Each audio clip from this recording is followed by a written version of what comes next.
Welcome everybody to the OpenSuspect podcast. I am NiceMicro, and here with me are Bestonecrazy and Cukmekerb. Hello. Hello. So we are going to be talking about the game development and other things. So recently we have merged a very big pull request into the main code base. Have you guys seen what was going on there? That was number 300, right? Yes, it was number 300, the Spartan. It looks like a whole bunch of task stuff for making tasks easier to build, it seems like. Yeah, it was basically, it was kind of the plumbing for a task system. So all the common things that tasks should be doing are kind of provided. So new tasks don't have to add everything, but we will have kind of a common basis for how the tasks are synchronized and things like that. It was a very, very long, long process to get through it, but it's a good work by the second real zero. Yeah. So, what have you been thinking about? What you guys want to contribute next? I've been thinking about possibly putting in the actual rooms rather than the placeholders, although someone else might get to that before me because I've been very busy lately. Yeah, that is something that we should be doing, because Moxwell did some very nice designs for the rooms, so it would be nice if we could actually showcase them alongside the other kind of game content. Yeah. And so there was some kind of discussion about maps, how to make maps for the game. And I think currently we just include the glitch file for map. Yeah. And so basically, because currently we just have just a placeholder test map, but we will have to be if this game is to be playable, we will have to have more maps, as many as possible. So yeah, currently I don't think because Godot has a quite nice capability to just build the maps directly in Godot. So I think that's kind of would make it redundant for us to make a very OpenSuspect specific map format, but having some kind of standards how to make the maps for the game would not be bad, I guess. Yeah. I think the most elegant way of doing it is some sort of compressed archive filled with Godot scene files. Yeah, that kind of makes sense. So of course, the official maps will be just built in simply. Yeah. But having a system to load some kind of what was it called, external sources for all the assets that are needed. I think the most complicated thing about that is if someone wants to use sprites from built-in maps. Yeah. That would be, I think, kind of complicated, but I have no experience with that, so. Maybe if we had a specific, a keyword for the internal sprites, then we could replace it somehow. Yeah, or maybe just the map will have to contain everything all the time. I guess we could do that, but it would be a bit redundant. Yeah, but redundancy is not the worst thing that can happen.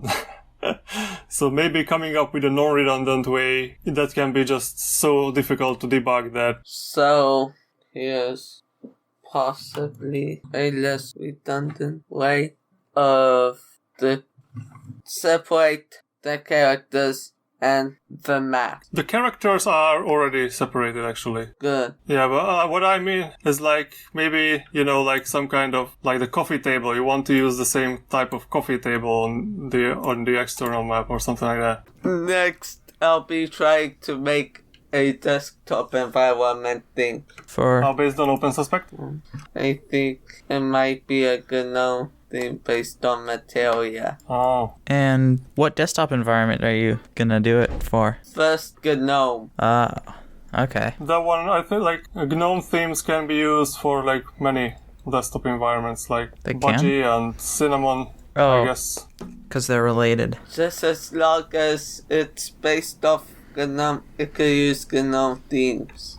Yeah. And that includes Cinnamon. Yeah, right.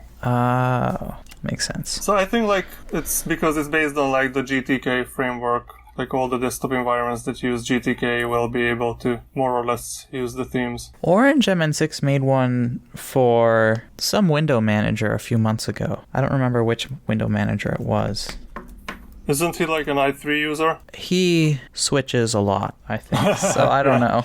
I think I could find it. Oh, here it is. Found it on the wallpaper. I mean, not the wallpaper, the subreddit. Oh, yeah. I haven't seen our subreddit for quite a while. I should be checking on it. Oh, the room drafts got posted. I should be giving them the updates. Oh, yes, of course. I think I already upvoted them. Oh, yeah, so if you're listening and you want to see them, go on the subreddit. It's the top post. Yeah, r/OpenSuspect. And leave a comment there, which there are 0 comments, so I should leave one. Some encouragement to our contributors.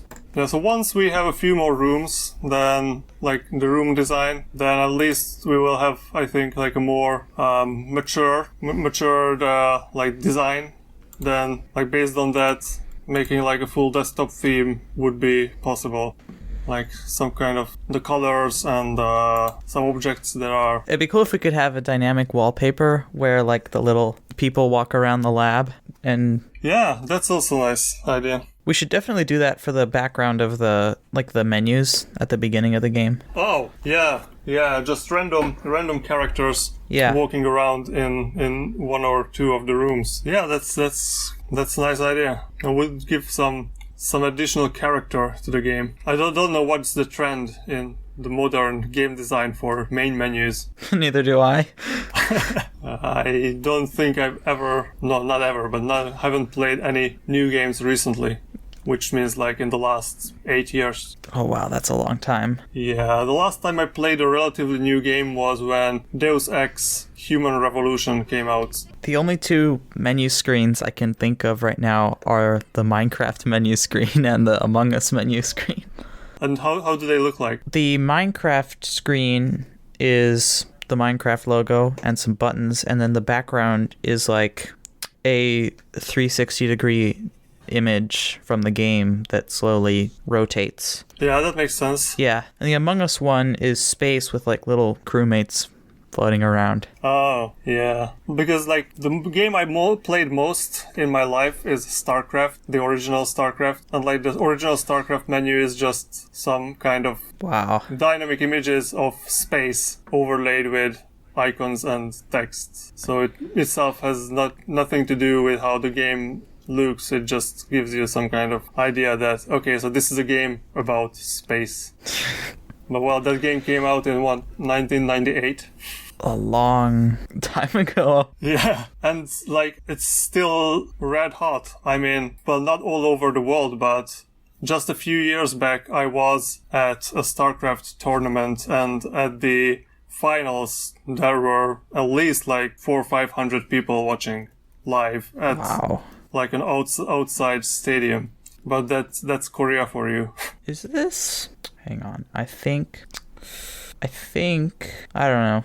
I have to look this up. But I think it might have been on Ars Technica War Stories. That might have been some other game though. Never mind.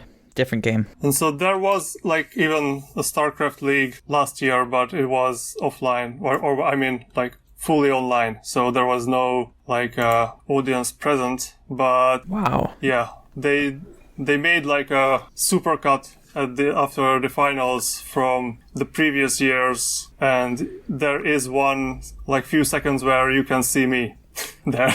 Wow.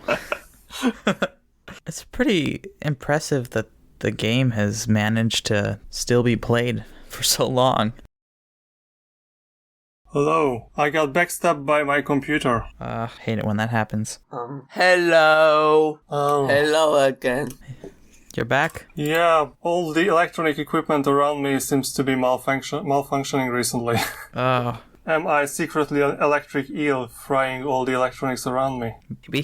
Maybe somebody set off an EMP nearby. Yeah. Well, the only thing... Or you're in a giant Faraday cage. Yeah, I should build a Faraday cage around my apartment.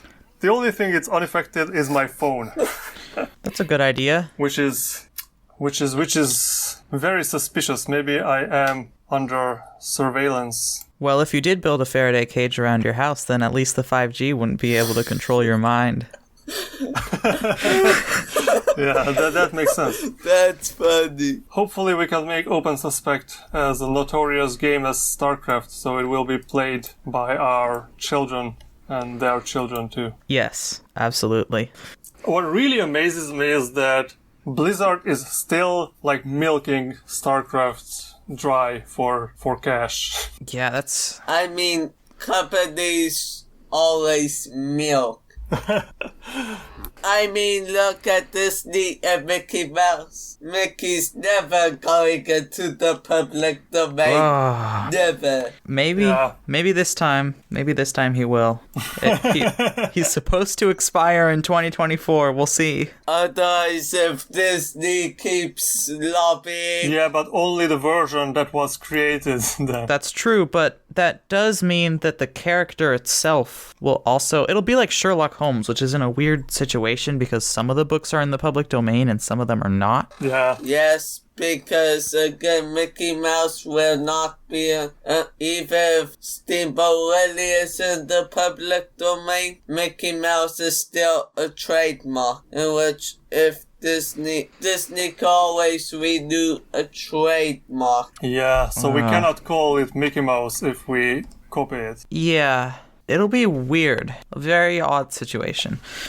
Yeah, I'm just really like, StarCraft is like, I haven't installed it for like 2 years now, but last time you have to, like download the Blizzard installer, and the Blizzard installer will download everything, like, I don't know, like 8 gigabytes to your computer, but if you just play the free version, you cannot use the high definition assets, but you still have to download them. And the same with some like theme packs, like the cartoon theme pack and stuff like that. So it downloads to your computer even if you don't want them, but you're not allowed to use them if you don't pay up. Does it run on Linux? I don't think so. Maybe like you can. I think Lutris. Maybe you can use Lutris. Lutris seems to be. Yeah, it seems to be available through Lutris. Huh. I never came to install it after I switched to Linux. Yeah, people say that only the map editor is glitchy, everything else works fine. Okay, so if you're not going to be making maps... Yeah, and if you don't mind, I don't know how many gigabytes of proprietary software downloaded that you can only use if you pay. Then you could try it. I mean, it's from 1998. Blizzard could have easily just said, alright, let's just publish it under GPL and let the public figure out, because like they are maintaining this. I'm not familiar with the current situation, of course, but like there was like the BattleNet, so the matchmaking part was so freaking sluggish. So you would think that if they like keep a game from 23 years ago alive and they still charge you for it, then at least they keep the UI like work well on modern hardware. I don't know. Even Microsoft open sourced DOS. Yeah. I mean, they don't need that anymore. They could just use NT. Yeah. And since the first game is still doing well, and Microsoft just wanted to shrink DOS. So, but here's the thing. The game they make, it's still popular. Thus, they want to keep it under the control for longer. Yeah. I mean, when I was a kid, like, in Eastern Europe, pirating games was, like, really what everyone was doing. So, in the 90s and the early 2000s, people would look strange if you told them that you bought, like, a game on CD. I brought StarCraft on CD because I really liked it, but it was years after, like, almost... Maybe it was, like, even, like, 10 years after the release, so it was, like, really cheap. But even then, people were like, well, why do you buy it when you can just... I don't know if torrent was... I don't think BitTorrent at that time was like a big thing, but there were other ways, of course. Yeah. And like, no one cared. Literally the only people I know during that time who got like any kind of fine for copyright infringement on software were a few computer shops that like literally charged you to copy CDs. that makes sense for them to get in trouble. But even those, like, I knew one that was operating like for 3 or 4 years before anyone like actually cared to do anything about it. Wow. And just people would just, because when I was like in the 90s, like copyright was so not like cared for at all that I remember with my parents going to some music festival, and at that time, like it was in the middle of 90s, and that time people didn't really have like the CD drive, so we had like these cassette tapes, and so people were selling the cassette tapes, and I remember like a few of my parents and like their friends, they were like discussing, okay, I buy this cassette, you buy that cassette, and then we go home and then copy it for each other, and just this was how things were being done then. That's wow. So I guess like people were just like thought that they can do the same indefinitely with like music CDs and then software CDs. But I guess the authorities or at least like the legal representation for the copyright holders started to figure out that like this is something that they can make some money on. So then they started to crack down on those who were like doing it out in the open in a public store. Yeah, that's pretty crazy that they managed to last that long selling pirated games at the store. Yeah. Well, they were... Sooner or later, we have more advanced DRMs. Oh, that's also true. Yeah. But then, like, you know, because basically, like, before 1990, so before like the collapse of the Eastern Bloc, like the Eastern European system worked something along the lines that if you copy Western media, no one will be able to prosecute you. Wow. And like there were computer magazines.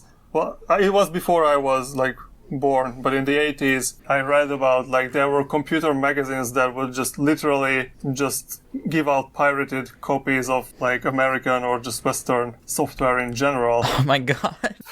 And then when like people started just photocopying the magazine at some places and spread that, they were really upset. Like, how dare you photocopy our magazine? The ultimate sense of irony. Yes. Yeah, so when first, like, in the early 2000s, the cinemas started to play those warnings and, like, those kind of, the advertisements, like, you wouldn't steal a bag, you wouldn't steal a car, so don't steal a movie. Piracy is not a victimless crime. You wouldn't download the car. Yeah, so when those came in, like, people were, like, really, it was really not in our minds that we should care about these things. It's like, yeah, but I cannot. If I could copy a car, I would copy a car. That was basically everyone's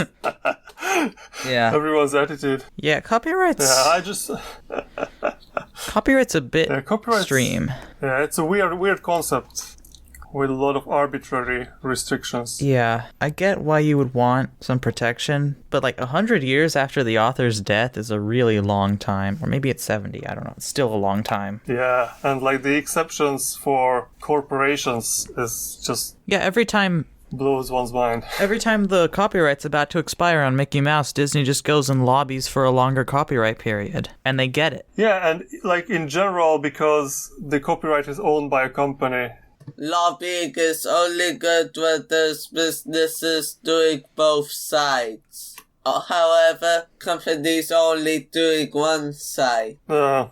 Well, because what I read is like the ultimate goal of the copyright law originally was that even if you are like a small guy and you make some original work, the big companies cannot steal it. So if you write a novel by yourself and you are just like a regular guy, you don't have the means to like publish and distribute it. And if someone could just, get your work and copy it and publish it without your permission, then you as a small author would not have a chance to ever make any money on your creative endeavors. So it seems to me that first it was like to restrict the big guys, but the big guys soon figured out how to turn the tides to their own advantage. Yeah, and I guess it also makes sense to keep like the big guys from copying from each other, but it's just too much. And very complicated, so you as a regular person has a very hard time understanding it. So it's very easy to infringe on someone's copyright just because you don't understand the rules properly. Yeah, and fair use is like... It's so subjective that something may or may not be fair use, and you wouldn't really know it, because you might think it's fair use and someone else might think it isn't. That's why we have Creative Commons now. Yeah, these licenses are good, but... Yeah, as good as you can enforce them. Yeah, it's complicated. And I mean, like, if you are like an artist, so your product is videos or pictures, then I think it's probably easier to enforce your copyright. But if your product is software and code, like if a proprietary corporation steals your GPL or whatever, like even like Creative Commons licensed code, and they just... All they have to do is list you in a hidden list. You probably wouldn't get shown much. Yeah, but even if they took it, Yeah, you wouldn't know. You wouldn't know because their code is proprietary and it's hidden. Yeah, unless it got leaked, which happens sometimes. Let's move on to something else. Okay. Yeah, we are three people who have no idea about copyright discussing copyright. Maybe not the best topic. Actually, I know some things about copyright. Yeah, but I mean, that's not our major area of expertise, I guess. Yeah, me neither. I only know enough about copyright to deal with YouTube. Yeah, as much as What about Happy Birthday? Yeah. That's a weird one. It's public domain now, right? Yes, it has been since 2017. Oh, 2017. That's good news. I was not up to date with that. Alright, so what other things are on your minds? Oh, well, there was a new release of KDE a week ago. Oh, do you use KDE? Yeah, and it's still not in the stable repository for Manjaro yet, so I haven't got it yet. I use a ton of desktop environments. What's your favorite? GNOME or Window Maker. Wow, Window Maker. I've never heard of that one. I heard about it, but... It's kind of like Next Step. Well, that didn't clear up anything. I don't... I didn't even hear about that one. So Window Maker, is it like a DE or is it a window manager? Window Manager, so it's kind of like Next Step, I've heard. I have never heard of Next Step. Like the computer company? Yes, they did make Next Step. That made the cube? The black cube? Yes. Yes, and the one that got acquired by Apple because they just wanted Steve Jobs back. Yeah. Also, they were considering buying BOS, but BOS made sure to make the price high. Guess why? Because they think that they're the only ones that Apple could use. But they got proven wrong in the end. I'm just wondering if Arch has the new version of KDE yet. I'm sure it does. Doesn't it? What is the package name? It is Plasma Desktop. Oh, so it's just Plasma. Alright. Plasma Desktop 5.21.1. Yeah, that's the new one. What do you think about Enlightenment? Enlightenment, never tried it. What desktop environment do you use? I use Cinnamon. Ah, it looks kind of similar, but... Nice choice. Would definitely use Mate too. I found Mate ugly, but, well, Cinnamon is also ugly if I don't theme it, so... Anything's ugly by default. Yeah, especially on Arch. Oh my god, the default XFCE theme is horrible. It's so terrible. And I've seen all these great, like, screenshots of XFCE, but you have to customize it so much just to make it not look like garbage. I use some different themes sometimes. And plus, I use a theme designer if I want to make custom themes, like Themex/Umex theme designer. Oh. I just turn on dark mode. Yeah, dark mode. Are you a dark mode user in general? Yeah, I usually keep everything in dark mode, except DuckDuckGo. I actually don't really know why, but I don't really like it in dark mode. I use Quant. That's the other, like, privacy search engine, right? Yes, they are made in France. Where does Quant get its search results?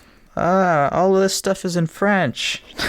I'm trying to find where they... When I go to Quantoc, it usually takes me to the English version. Maybe the language isn't that right for you. I never heard of it before. QWANT. Yes. Oh, okay. It uses the Bing index as well as its own. So similar to the way DuckDuckGo works. But it also uses Bing ads. And it also doesn't want to compete with Google. What do they even mean by that? They say, it says on Wikipedia that they prefer to show something different. And they've got a thing kind of like Firefox Pocket. Or what is Mozilla's relationship with Pocket anyway?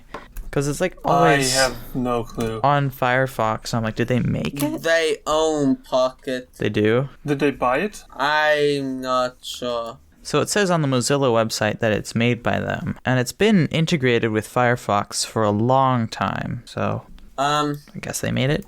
In 2017, they acquired Pocket.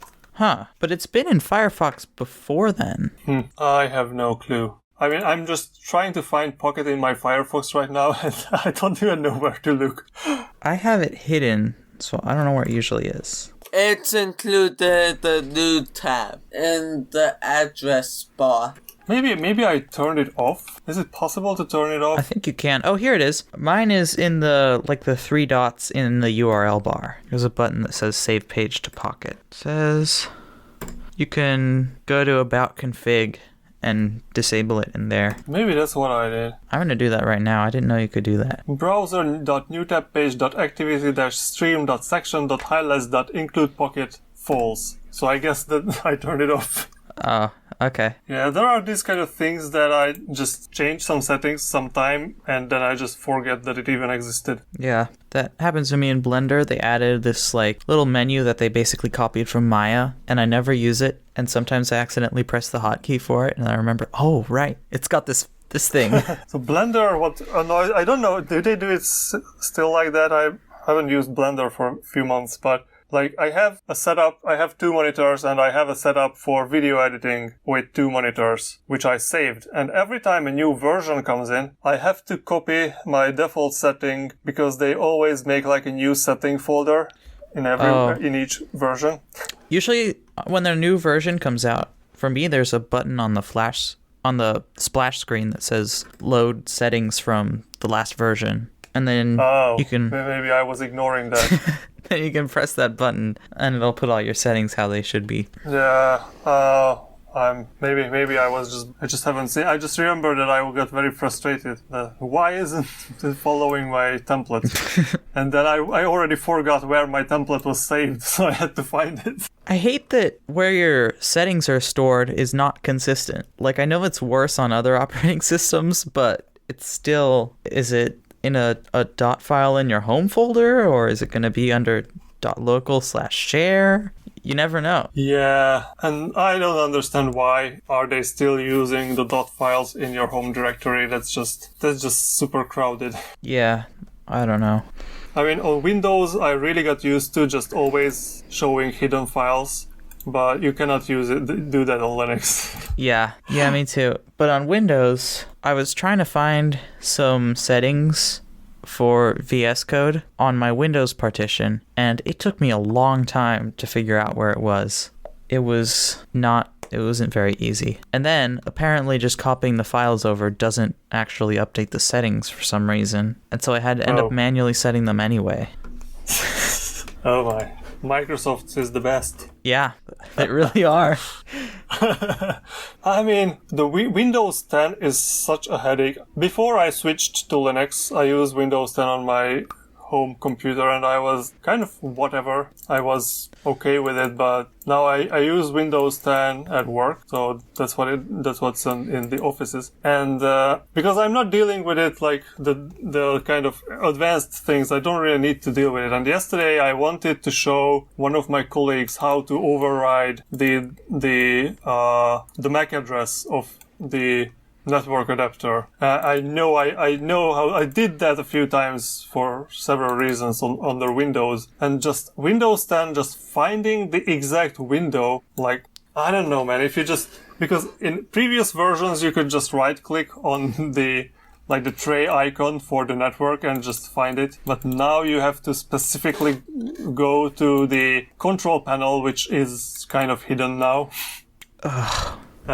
Windows settings are such a mess. Yeah. I remember when I first started dual booting Linux, I wanted to make my Windows store the time zone on the motherboard, or the time on the motherboard in UTC, because that's what Linux does. And you have to go in and edit the registry and stuff, and it's a whole complicated process just to make it so that your time doesn't get messed up when you reboot. Yeah, I actually, before switching to Linux, I read on this specific problem because it seemed to me weird, why are these two different standards? And because I always use Windows and I was yeah, whatever, why don't we just use the local time on the motherboard? And then I read this really long article that brings up a lot of problems. What happens if you store the local time on the motherboard and try to convert that to UTC? Why is it much worse than just storing it in UTC and converting it to the local time? And then I decided, okay, I don't want to dual boot. I'll just wipe Windows totally.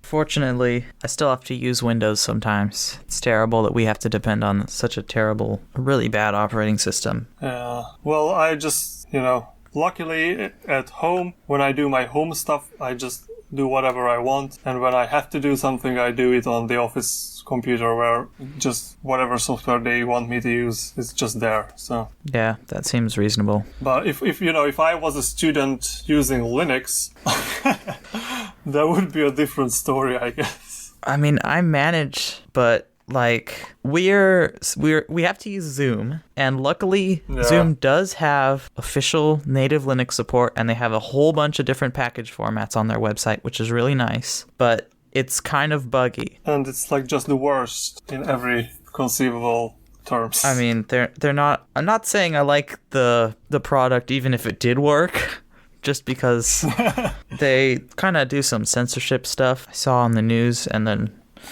they're probably recording every meeting. My school moved entirely to Google Meet just because it's integrated with Google Classroom. Oh. We used to use both. Google, my other favorite company. Yeah, we hate them both. But at least they're a little more bearable than Zoom.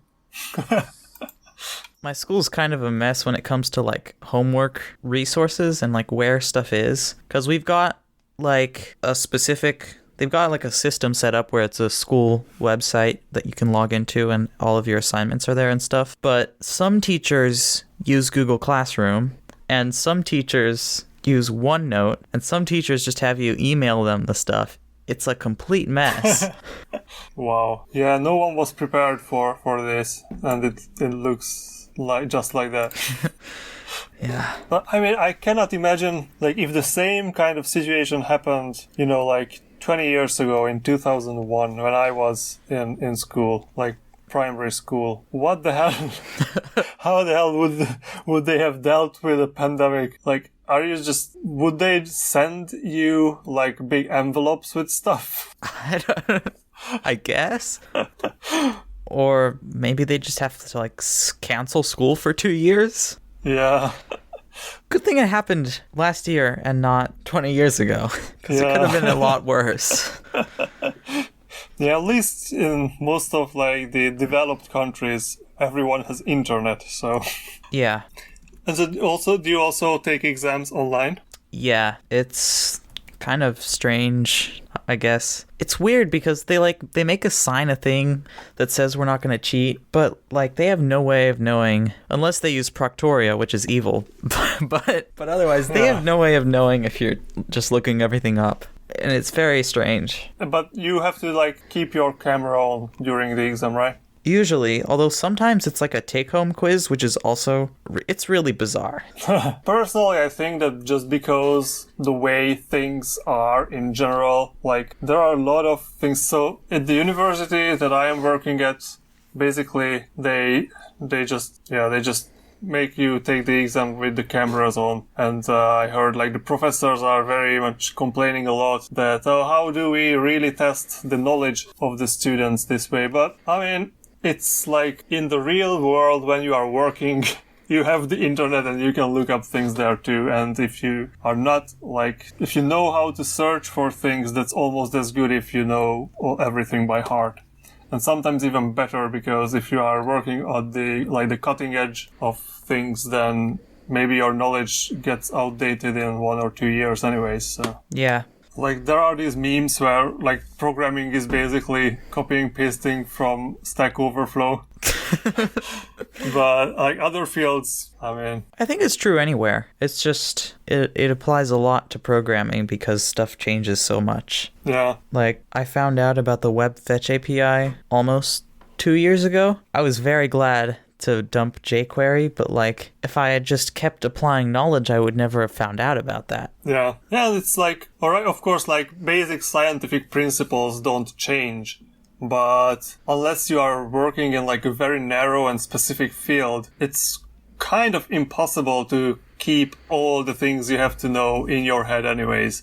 So yeah, about it becoming outdated. A ton of apps with the PHP 5 didn't get up. Cannot be used with PHP 7. Oh. So basically, it's kind of like that. Who still uses PHP? Okay, if I type in PHP 5 in DuckDuckGo or DuckDuckGo, it will tell me that 5 Philippine pesos worth 114 South Korean wons. That's funny. Mine says it's 10 cents. Yeah, PHP 5 came out in July 2004. So I guess I was using PHP 5 because when I was using PHP that was in 2006 and 7 and then I gave up. And now PHP 8 is the newest one. It's a major version and has breaking changes from previous versions. Nice. Why do they still update it? I mean, I think Nextcloud is based on PHP, for example, or WordPress, yeah. Man. A ton of things are based off of PHP. However, PHP 5 had so many security flaws that Amazon had to move everything to Java. Oh god. Java. What's up with Java? I learned some Java programming at the university for a semester for some weird reason. I have never used Java before, and I don't want to. Neither do I. So what's your favorite programming languages? If it's not Java. I'm gonna have to say JavaScript. JavaScript is nice. It's easier than Java or even CoffeeScript. I've heard of CoffeeScript. Is that like one of those JavaScript compiler thingies? Yes. It's like simple JavaScript. So basically, I've seen that they try to make JavaScript easier. Huh. So what do you like about JavaScript that much? That it's your favorite? There are so many programs that could execute it. Just browsers can execute it. Actually, my favorite is Python. It's easy to interpret. That's what I was gonna say. Python I'm not as familiar with Python as I'd like to be, but every time I use it, it's just so nice because it's so easy. Yeah. And you can do anything with it with just a library. It has so many libraries. Like Heto. Yeah. Yeah. Or a simple HTTP server.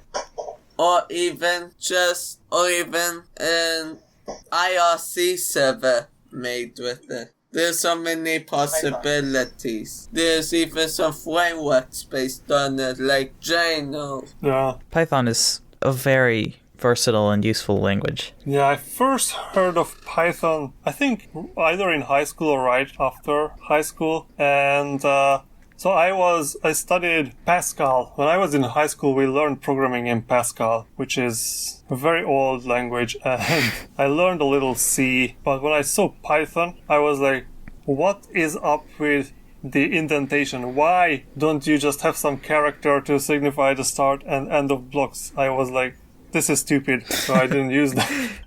But yeah, I agree. I picked up Python like maybe 3 years ago to do some personal projects, which I previously done in Microsoft Excel using Visual Basic scripts. Huh. And so I learned about the Pandas library. That's a very nice kind of relational database substitute, I guess. That's that's what I use nowadays. And I have to agree, it's really versatile. Like, so many libraries and very easy to get, like, used to it. Yeah. Actually, I really like GDScript. I mean, it's not that versatile because it's built into Godot, but it's really nice to write in because it's got Python's simplicity, but it's got a lot of functions that are more like JavaScript. Like, oh, I see. It's also interesting because it'll support the string with a capital S function the way JavaScript does, but it also supports str like Python, and they do the same thing. Mostly I just like declaring variables with var. Yeah, that's so cool. That reminds me of my Pascal days. Python declaring variables without a keyword is so weird. That's the weirdest thing to me about Python. Yeah, that's true. That's a little strange. Also, when you loop through an array, or a list, I guess they call it, when you say I in list, I is not going to be a number, it's going to be that item. And that confused me. Oh, yeah. What is really strange to me is, like, this came up actually in the last OpenSuspect PR, that when you have, like, you know, like if you have just a very simple variable, maybe a number, a string, whatever, and you just make another variable equal to that. So like A equals 2 and then B equals A. Yeah. That's kind of, we can, you know, like these are just two variables that contain the same number, but once I change one of them, then maybe like I say B equals B plus 1 or something like that, then of course like B will be increased, but A will stay the same. Yes. But if you have like declare A as like an array or a dictionary, and then you make B equals A, then they will be, the variables will be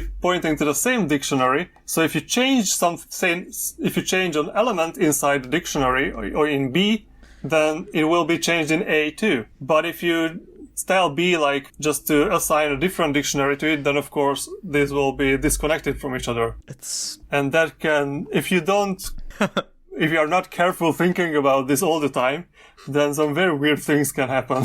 Yeah, why? And that is the same in Python and GDScript. It's also that way in JavaScript. It's just, why? Why? I'm sure there's a good reason. Yeah, I mean, I read, like, I was learning Python from just the internet, but once when I was like going on a winter vacation, I just borrowed a Python book from the library just to read on the plane, and that's where I really like came into grasp. So that book described this in a way that I finally understood what the hell is going on. Like, it's a very nice kind of visual representation. Yeah, I have a Python book that it also explains it, but I forgot. I always forget. Yeah, it's especially weird when you start passing these arrays and dictionaries to other functions. That's when it's very easy to lose the plot that what is actually going on. Wait, if you pass it to a function, does it stay linked? I think yes. So Python does not have like passing by value. So it doesn't get copied. It's always passed by a link. Oh man. Which is also very confusing because as someone who learned programming in like C and C-like languages, there it's the opposite. So there you have to specifically declare if you are passing an argument as a, what is it called, like by reference and not by value. And here everything is basically passed as a reference. But when you have like numbers, then it's kind of weird because if like how I understand this is if like your variable is a number, then it is actually a reference to a constant. And if you change like the number using like a mathematical operation or something, that will just point the reference to another constant. So that's why like simple variables like numbers don't get linked this way. But when you are working with arrays and you modify what's inside the array, that your variable is still pointing to the same array, but now the array is different. I don't know if it's like, if I'm phrasing it in a easy way to understand, but kind of that's how I understand it. I don't know. You just learn to deal with it, I guess. Yeah. Also. Yeah, so that's why I always, like, when there is something like this, I always go through in debugging mode and just every step I just take a look at the variables, what's going on. Yeah. Just cannot predict easily. Have it print every 2 lines. Yeah. I mean, the debugger in Godot is really good. I really like that. Yeah, it does. I mean, occasionally there are errors that don't make sense, but usually you get what's going on. Yeah, and like sometimes some variables don't appear in the variable list, or like the, what is that? The examiner, what is it called? I don't know either. Maybe it's because like the scope of the variable is weird. So if you declare a variable inside an if statement, then that variable is only in the scope of that if statement, and once you're out of the if statement, that variable is no more. Yeah. So yeah, that might be that somehow I miss sometimes what's in scope and what's not. But I don't always understand. But yeah, I think I like just going through like step by step each line and just looking at what's going on with the variables, because there are some very weird things that otherwise I would never be able to guess what's going wrong. I think it'd be nice if Godot had like a console the way the browser does, but I don't know how you would make that work because each node has its own script. So it's kind of... Yeah. But it would be useful if they could.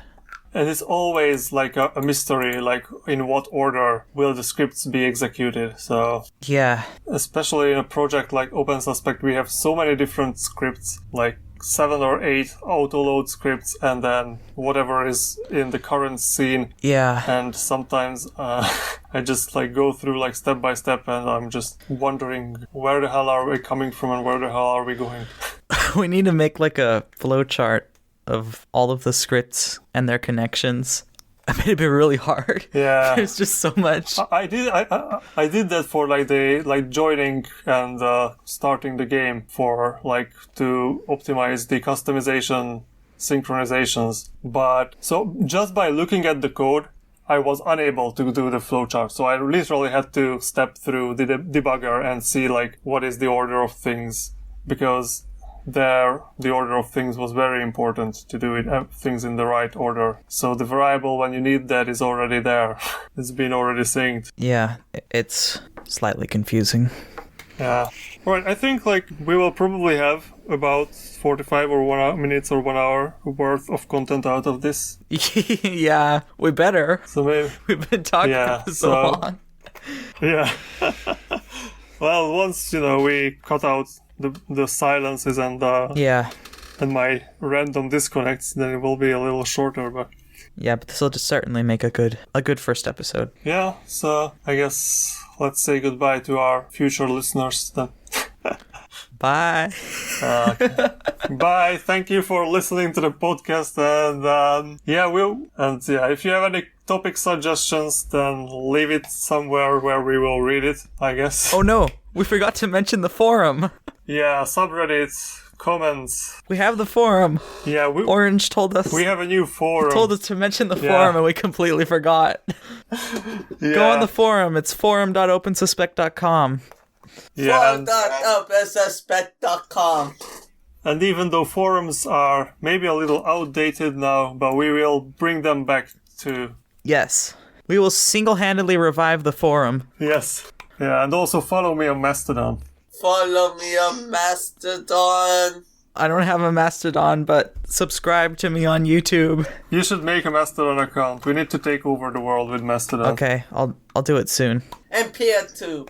Oh, yes. Yeah, and Friendica and all and the... library. Yeah, maybe that's what we should be... We should talk about next episode, about the decentralized... Okay, it'll just be like a giant list of decentralized stuff. Oh, and subscribe to the podcast. All right. Then I guess this is the end of the episode. Bye. Bye. Bye.